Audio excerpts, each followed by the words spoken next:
황교안 대통령 권한대행이 특검의 수사 연장을 최종 승인하지 않으면서 특검 수사는 내일로 끝나게 됩니다. 특검은 그동안 관심을 모아온 박근혜 대통령의 대면 조사도 결국 무산됐음을 공식 선언했습니다. 특검 사무실 연결해 자세한 내용 알아봅니다. 박현우 기자. 네, 특검 측과 청와대 측은 지난 9일 1차적으로 대면 조사를 하기로 협의를 했었죠. 그런데 사전 언론 공개 등을 이유로 청와대 측이 거부하면서 결국 불발이 됐었는데 당시 특검 측은 청와대 경내 조사와 참고인 신분 조사, 조사 과정을 녹음하거나 녹화하지 않는다는 등 청와대 측 요구를 대부분 수용했었다는 게 특검 측 설명입니다. 하지만 청와대 측 일방적 거부 통보로 대면 조사가 무산된 이후 특검 측은 원점에서 다시 대면 조사 방법 등을 고려하게 됐고 이 과정에서 공정성과 투명성 확보를 위해 녹음과 녹화가 필요하다는 판단에 따라 청와대 측에 이 같은 요구를 했는데 청와대 측이 이를 받아들이지 않으면서 결국 대면 조사가 무산됐다고 이규철 특검보는 설명했습니다.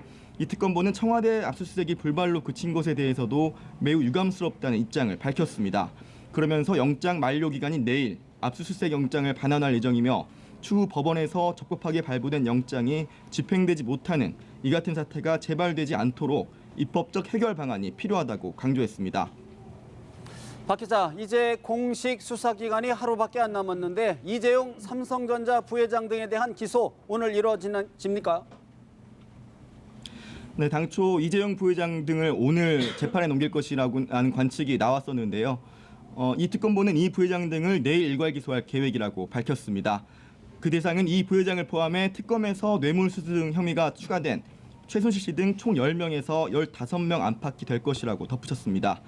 특검팀은 최 부회장 등 삼성 임원들에 대해서는 경제에 미칠 영향 등도 고려하겠다면서도 입건된 피의자들 대부분 기소할 것이라고 밝혀 무더기 기소에 무게를 두는 모습입니다. 다만 특검팀은 우병우 전 청와대 민정수석에 대해서는 특검에선 특검법에 명시된 수사 대상으로 한정지어 수사하다 보니 수사에 제한이 있었다면서 검찰로 자료를 넘긴 뒤 개인 비위 등에 대한 조사까지도 폭넓게 이뤄지게 한 뒤에 검찰에서 기소하는 쪽으로 무게가 실린 상황이라고 전했습니다. 특검 사무실에서 연합뉴스TV 박현우입니다.